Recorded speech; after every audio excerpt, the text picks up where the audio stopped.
Bienvenidos a la clase número 5 de primera y segunda a los Corintios.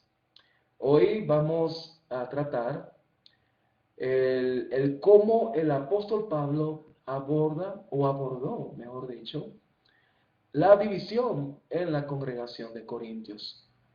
Como recordarán, en la clase pasada estuvimos estudiando la naturaleza de la división. Vimos la mentalidad partidista que había en la iglesia, al decir uno, yo soy de Cefas, y yo soy de Pablo, y yo soy de Apolos, y otros, entre comillas, más espirituales, y yo de Cristo.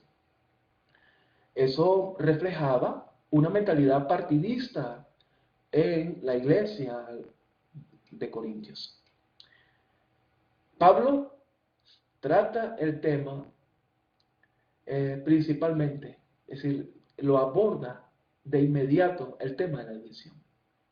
Porque el tema de la división genera otras situaciones problemáticas en la iglesia.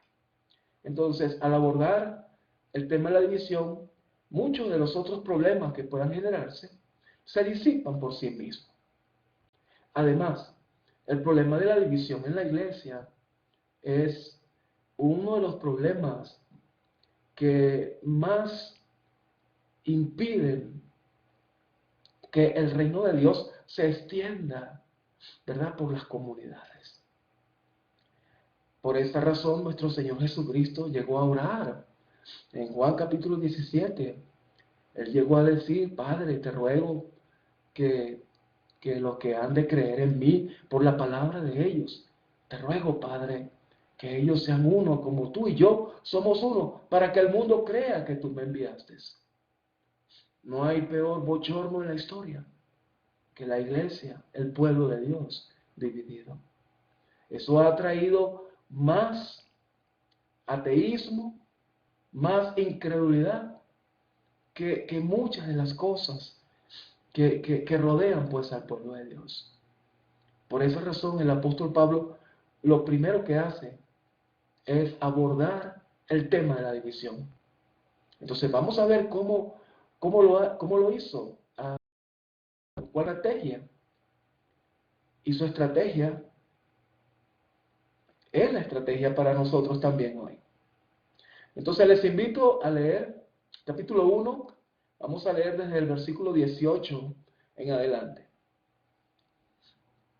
Porque la palabra de la cruz es necedad para los que se pierden, pero para nosotros los salvos es poder de Dios. Porque está escrito: destruiré la sabiduría de los sabios, y el entendimiento de los inteligentes desecharé. ¿Dónde está el sabio? ¿Dónde está el escriba? ¿Dónde el polemista de este siglo? No hagamos que la sabiduría de este mundo sea necedad, porque ya que en la sabiduría de Dios, el mundo no conoció a Dios por medio de su propia sabiduría. Agradó a Dios, mediante la necedad de la predicación, salvar a los que creen. Porque en verdad los judíos piden señales y los griegos buscan sabiduría. Pero nosotros predicamos a Cristo crucificado, piedra de tropiezo para los judíos y necedad para los gentiles. Mas para los llamados, tanto judíos como griegos, Cristo es poder de Dios y sabiduría de Dios. ¿Cómo aborda Pablo el problema de la división en la iglesia? Mediante el mensaje de la cruz. Lo primero que les hace recordar a la iglesia en Corintio es que son salvos. Por eso es que dice en el versículo 18, pero para nosotros los salvos es poder de Dios. Entonces, lo primero que hace el apóstol Pablo es recordarles que son de Dios, que son salvos, que son herederos de Dios. Y eso por sí solo ya es una razón poderosa y suficiente para nosotros tener unidad, comunión unos con otros. Sabemos que cuando hay mentalidad partidista, cuando, tomando pues el caso de la iglesia en Corintio, cuando empiezan a expresarse sectariamente, yo soy de Cefas, yo soy de Pablo o yo soy de Apolos, al expresarnos con ese sectarismo, estamos diciendo que ustedes están equivocados, sus planteamientos están errados, no es así como ustedes dicen. Eso es lo que es la mentalidad partidista, la mentalidad sectaria. Los hermanos en Corintios, por esa razón, el apóstol Pablo les llama en el capítulo 3 carnales, niños en Cristo, pero carnales. Ahora, como les dije, lo primero que hace el apóstol es recordarles que son salvos, que son miembros de la misma familia. Nosotros, los salvos. Entonces Pablo, a esa mentalidad partidista, Pablo intenta bajarle los humos, bajarle la altivez. ¿Cómo? Mediante el mensaje de la cruz. ¿Y qué les dice? Les habla de la sencillez, de la simplicidad del mensaje del Evangelio. Les recuerda, la palabra de la cruz es necedad para los que se pierden. Hay personas que se pierden, lamentablemente. Lamentablemente. Lamentablemente, el mensaje del Evangelio no es comprendido, entendido y aceptado por algunos. Se perderán. Y esos rechazan el Evangelio. ¿Por qué lo hacen? Lo hacen por la simplicidad del mismo. Por eso es que dice que para algunos, para los que se pierden, el mensaje de la cruz, el mensaje del Evangelio es necedad. La palabra necedad viene del griego moria, que también se puede traducir locura, insensatez. Entonces, para los que se pierden, el mensaje del Evangelio es algo muy simple y muy pequeño. Les recuerda a los corintios que ustedes, hermanos de Corintio, ustedes, los salvos en Cristo, somos así por el mensaje simple y sencillo de la cruz. El apóstol menciona un pasaje de Isaías, del capítulo 29, verso 14, Isaías 29, 14. Y ese mensaje debió haber sido una ofensa, y sobre todo una ofensa para filósofos, para sofistas, para los intelectuales. Por esa razón, después de que Pablo menciona ese pasaje, donde dice, porque está escrito, destruiré la sabiduría de los sabios y el entendimiento de los inteligentes desecharé. Y luego dice, bueno, ¿dónde está el sabio? ¿Dónde está el escriba?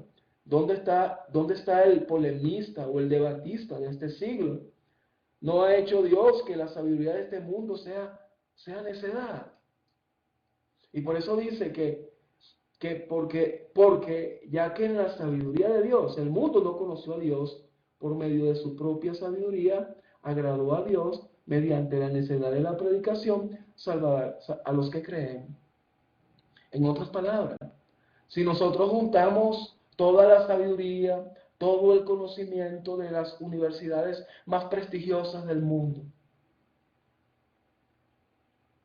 ese conocimiento y esa sabiduría Por medio de ella no podemos conocer a Dios.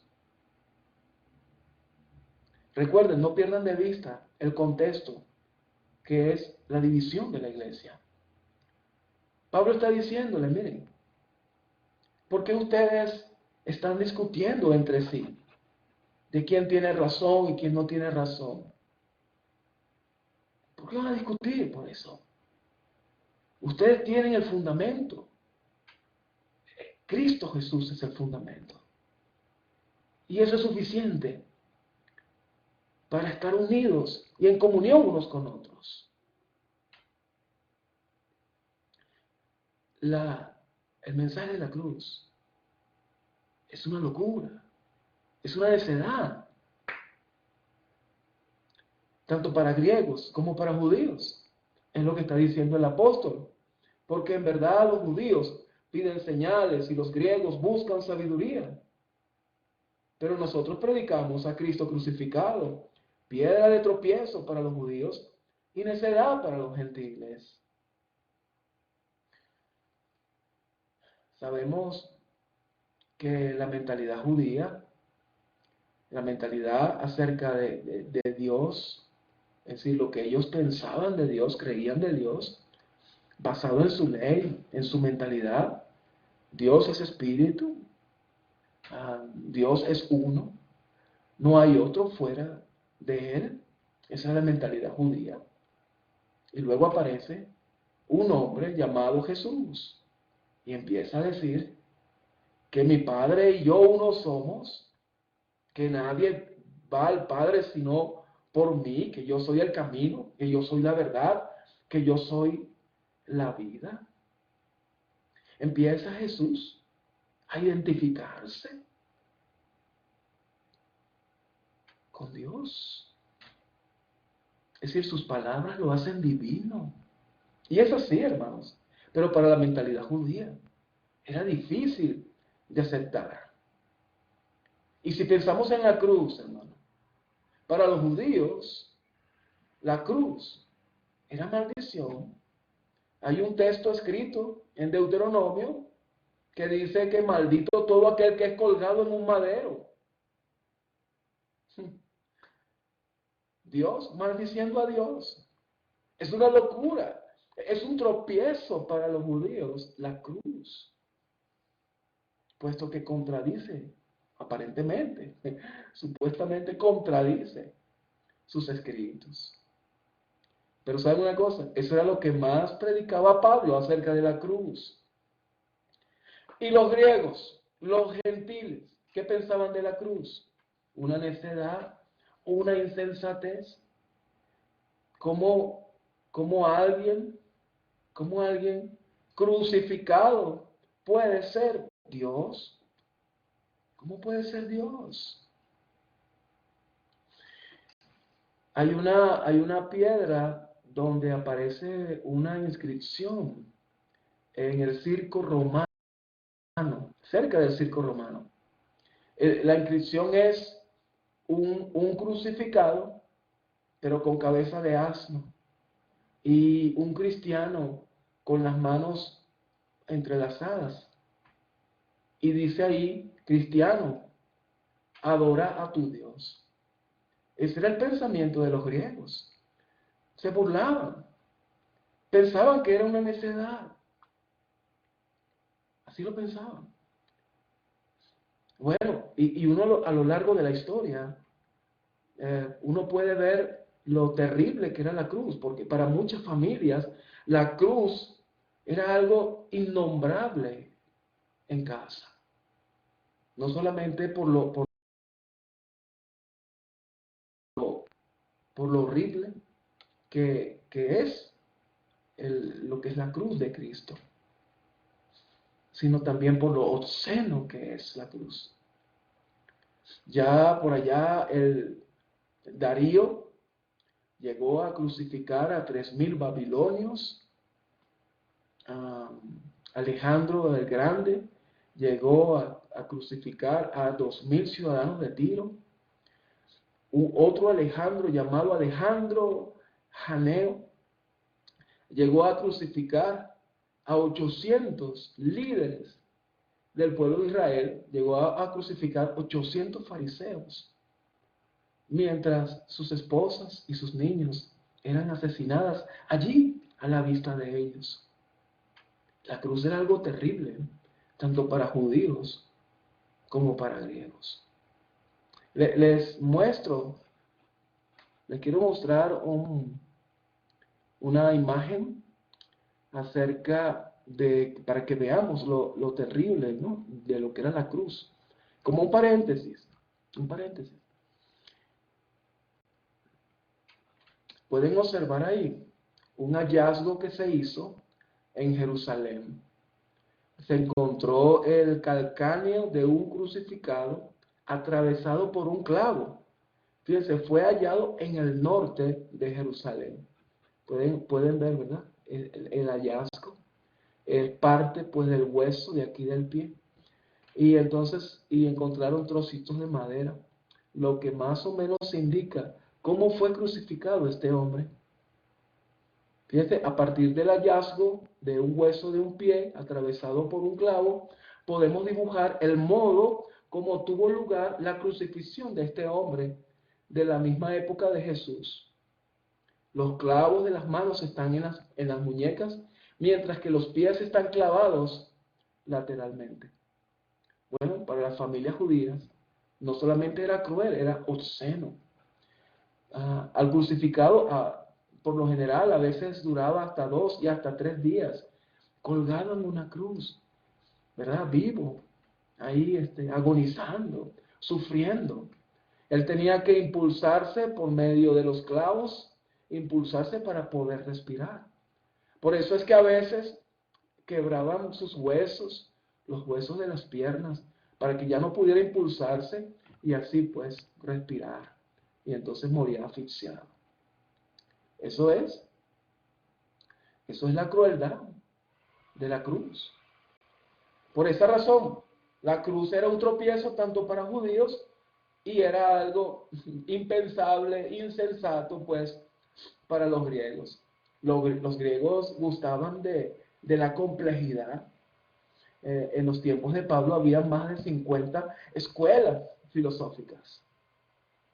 Y uno de sus pensamientos, en todas esas escuelas, uno de sus pensamientos es que la verdad se consigue a través de escalar niveles de iluminación, niveles de conocimiento, niveles de sabiduría, hasta alcanzar esa plenitud. El mensaje de la cruz es insensate, algo simple y sencillo para los judíos. Tal vez por esa razón el apóstol escribió también a ellos, pero dice, más para los llamados, dice versículo 24. Bueno, vamos a leer versículo 23 para conectarlo con el 24. Dice, pero nosotros predicamos a Cristo crucificado, piedra de tropiezo para los judíos y necedad para los gentiles, mas para los llamados, tanto judíos como griegos, Cristo es poder de Dios y sabiduría de Dios. Tanto griegos como judíos se convirtieron al cristianismo. Pero ¿cómo pudieron hacerlo?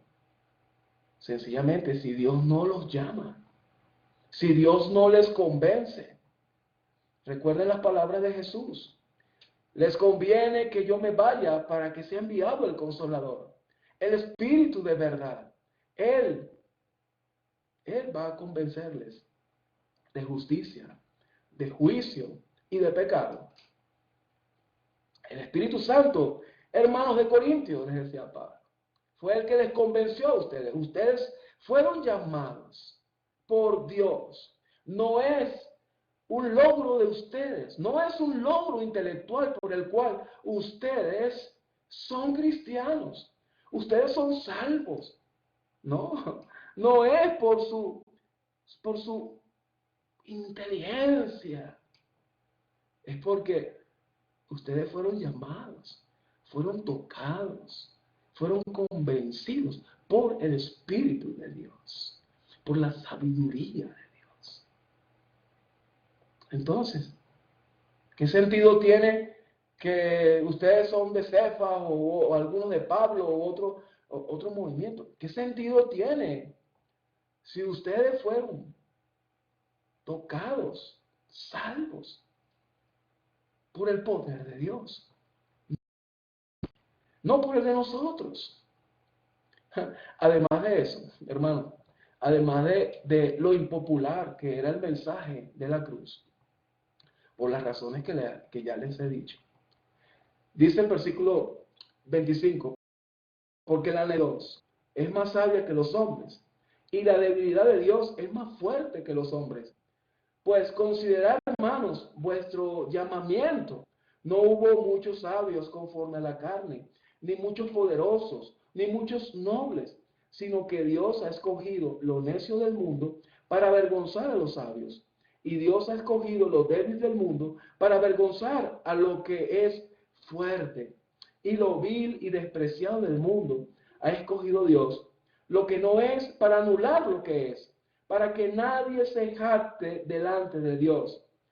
Mas por obra suya estáis vosotros en Cristo Jesús, el cual se hizo para nosotros sabiduría de Dios, y justificación, y santificación, y redención, para que tal como está escrito, tomando un texto de Jeremías, del capítulo 9, dice, el que se gloría, que se gloría en el Señor. Hermanos, además de lo impopular que era el mensaje de la cruz, por eso es que Pablo llegó a decir, no me avergüenzo del Evangelio, porque había razones, claro, entre comillas, no, yo no me avergüenzo de predicar el Evangelio, pero había razones, ¿verdad? Como les decía, la persona de Jesús llamándose a sí mismo Dios, el mensaje de la cruz, que era un tropiezo para los judíos, una locura para los gentiles. Bueno, no era fácil predicar el Evangelio en el primer siglo. Hoy en día, el impacto de la cruz se ha minimizado, puesto que no vemos a personas crucificadas, no es parte de nuestra experiencia. Y grupos religiosos tienen dentro de sus locales a Jesús allí crucificado, o por lo menos una representación de Jesús. Y todo eso ha acostumbrado nuestra vista y nuestra mente a la cruz. Pero en el primer siglo fue difícil hacerlo. Pablo entonces también les dice, miren, ¿quiénes predicaban el Evangelio? No eran los grandes nobles, los poderosos, los intelectuales. Dios no escogió a esos grupos. Dios no lo escogió a ellos. Dios escogió incluso a lo más bajo de la sociedad para predicar el Evangelio. A los que están en el más bajo nivel o estatus social para el Evangelio, para predicar el Evangelio. Y ustedes son parte de eso. ¿Cuántos nobles hay entre ustedes? ¿Cuántos poderosos hay entre ustedes? ¿Cuántos ricos hay entre ustedes? ¿Por qué entonces van a estar divididos? ¿Por qué? Les hace mucho énfasis el apóstol. Como dice el versículo 30, mas por obra suya estáis vosotros en Cristo Jesús. Hermanos, yo soy cristiano por obra de Cristo, por el poder de Él. Fui llamado. Y ustedes también.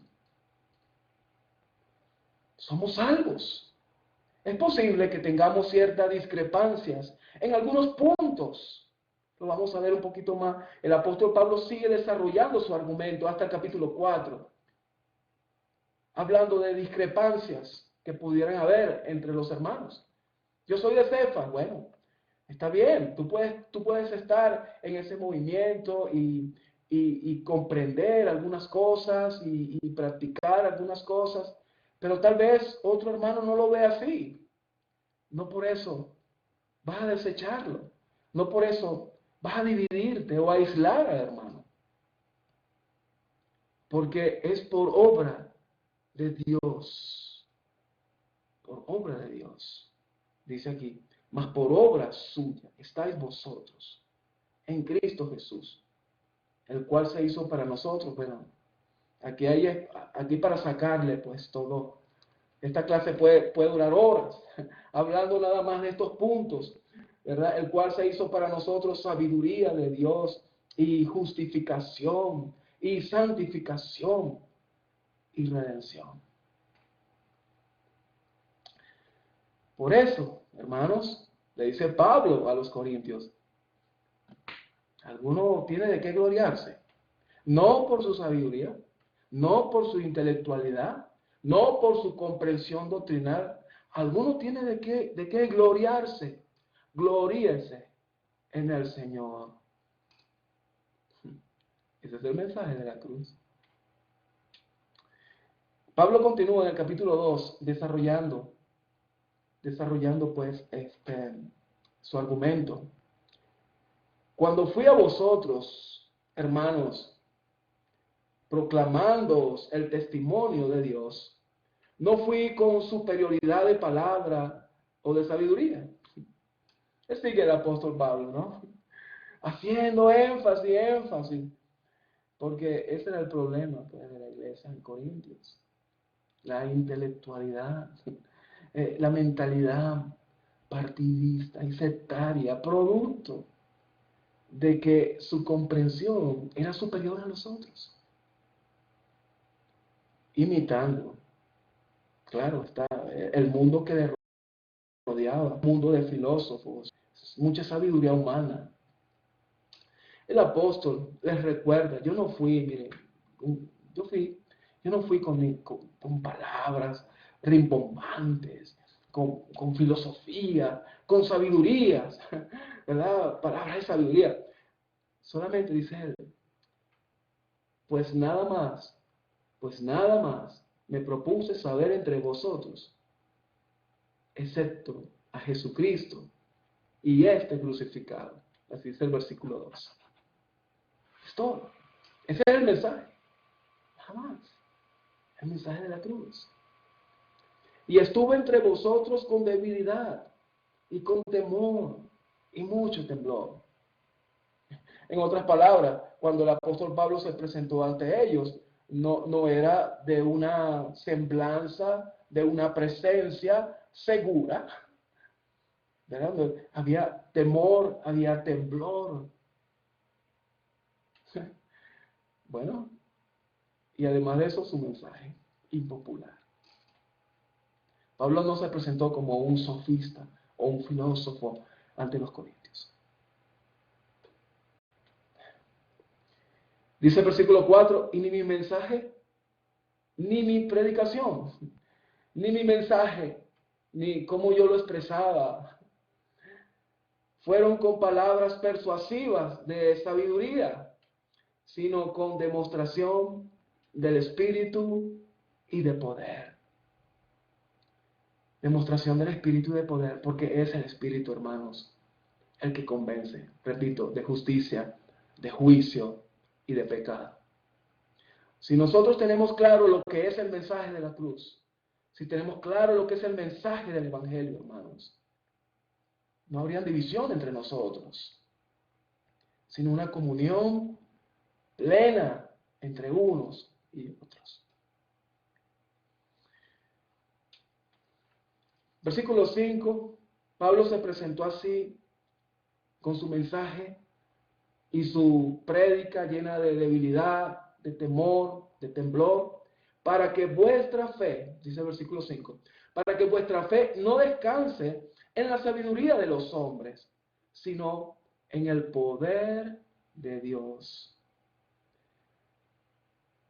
Eso es, hermano. La salvación, ¿en qué descansa? No en la sabiduría de los hombres, sino en el poder de Dios, que es mediante su Espíritu. Sin embargo, dice el apóstol, sin embargo hablamos sabiduría entre los que han alcanzado madurez, pero una sabiduría no de este siglo, ni de los gobernantes de este siglo que van desapareciendo, sino que hablamos sabiduría de Dios en misterio, la sabiduría oculta que desde antes de los siglos Dios predestinó para nuestra gloria. La sabiduría que ninguno de los gobernantes de este siglo ha entendido, porque si la hubieran entendido, no habrían crucificado al Señor de gloria, sino como está escrito, cosas que ojo no vio, ni oído oyó, ni han entrado al corazón del hombre, son las cosas que Dios ha preparado para los que le aman. Nuevamente Pablo de Isaías. Pero Dios nos las reveló por medio del Espíritu, porque el Espíritu todo lo escudriña, aún las profundidades de Dios. Bueno, hermanos, el mensaje de la cruz es simple, sí, es verdad. ¿Es un mensaje sencillo? Sí, es verdad. Ahora, eso no significa que nosotros no tenemos sabiduría. Tenemos la sabiduría de Dios. Una sabiduría muy superior a la sabiduría de los hombres. Una sabiduría que ni los sabios, ni los filósofos, ni los gobernantes tienen. Porque es una sabiduría que viene por revelación, por la revelación del Espíritu de Dios. Ahora, es una sabiduría para los que han alcanzado madurez. Cuando tenemos la sabiduría de Dios, hermano, es una señal de madurez. La madurez y la sabiduría de Dios están tomadas de la mano. Ya cuando estudiemos el capítulo 3 vamos a ver la manera en que se expresa, en que se puede expresar, o que se expresa la sabiduría de Dios en el cristiano. Pero por ahora, una cosa debemos entender y comprender es que las divisiones no tienen sentido. Las divisiones son producto por el poco entendimiento que tenemos del Evangelio, del mensaje de la cruz. La madurez consiste en llegar o tener la sabiduría de Dios. La sabiduría de Dios une. Cuando hay madurez, hay unidad y hay comunión. Dice el porqué de la revelación de esta sabiduría por parte del Espíritu. Dice el versículo 11. Vamos a leer de nuevo el versículo 10. Pero Dios nos las reveló por medio del Espíritu, porque el Espíritu todo lo escudriña, aún las profundidades de Dios. Porque entre los hombres, ¿quién conoce los pensamientos de un hombre, sino el espíritu del hombre que está en él? Asimismo, nadie conoce los pensamientos de Dios, sino el Espíritu de Dios. Claro, ¿quién conoce mis pensamientos? ¿Quién conoce sus pensamientos, hermanos? Y eso es lo que le está diciendo también el apóstol a los corintios. Solo yo conozco mis pensamientos, el Espíritu del hombre que está en mí. Solo conoce los pensamientos del hombre. Igualmente, ¿quién conoce los pensamientos de Dios? El Espíritu de Dios. El Espíritu de Dios que le fue dado, hermanos de Corintios. El Espíritu de Dios que nos ha sido dado a nosotros por un mismo Espíritu. Por un mismo Espíritu. Lo vamos a ver mejor en el capítulo 12. Todo lo que el Espíritu hace en el pueblo de Dios. Es maravilloso el regalo que hemos recibido. Porque el Espíritu de Dios, ¿qué es lo que hace? Veamos lo que dice el versículo 12. Que nos revela el Espíritu de Dios, los pensamientos de Dios. Dice el versículo 12, y nosotros hemos recibido no el Espíritu del mundo, sino el Espíritu que viene de Dios, para que conozcamos lo que Dios nos ha dado gratuitamente. Hemos recibido algo grande, hermanos. Mire, hemos recibido cosas que escapan a nuestro entendimiento. Muchas cosas escapan a nuestro entendimiento, pero cosas grandes, sublimes, majestuosas, Somos herederos de Dios, somos hijos de Dios. Lo que hemos recibido preciosas y grandísimas promesas. La salvación de nuestras almas. Mire, hemos recibido cosas que solo por el Espíritu de Dios podemos entenderlas. Gracias, Padre. Gracias por lo que nos ha dado. Y en especial por tu Espíritu que nos ha dado. Porque nos permite tener la mente de Cristo. Tener la mente de Cristo es tener los pensamientos de Cristo, que son los pensamientos de Dios. Por eso es que el hombre natural, eso es lo que dice el texto más adelante, no percibe las cosas que son de Dios, del Espíritu de Dios, porque se han de discernir espiritualmente. Leamos el texto, vamos a leerlo hasta el final. Dice, versículo 12, vamos a leerlo de nuevo. Y nosotros hemos recibido no el espíritu del mundo, sino el espíritu que viene de Dios, para que conozcamos lo que Dios nos ha dado gratuitamente, de lo cual también hablamos, no con palabras enseñadas por sabiduría humana, sino con las enseñadas por el Espíritu, combinando pensamientos espirituales con palabras espirituales. Claro, la mente y nuestra lengua están conectadas. Y si tenemos la mente de Cristo, las palabras de Cristo hablamos. Los que hemos alcanzado madurez, nuestros pensamientos son espirituales. Nuestras palabras son espirituales. Versículo 14, pero el hombre natural no acepta las cosas del Espíritu de Dios, porque para él son necedad. Otra vez el término, insensatez, locura. No percibe las cosas que son de Dios. Son locura. ¿Por qué? Porque no tiene la mente de Cristo, que no tiene la sabiduría, no tiene el Espíritu de Dios, que es el que muestra y el que revela lo que es de Dios. En cambio, el que es espiritual juzga todas las cosas, pero él no es juzgado por nadie, porque ¿quién ha conocido la mente del Señor para que le instruya?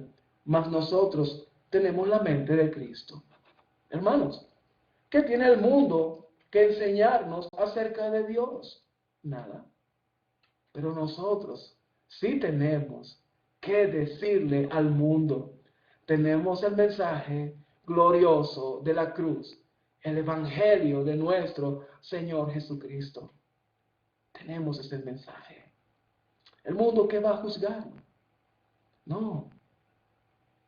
Pero nosotros sí, porque tenemos la mente de Cristo y podemos darle al mundo lo que más necesita, la salvación de su alma.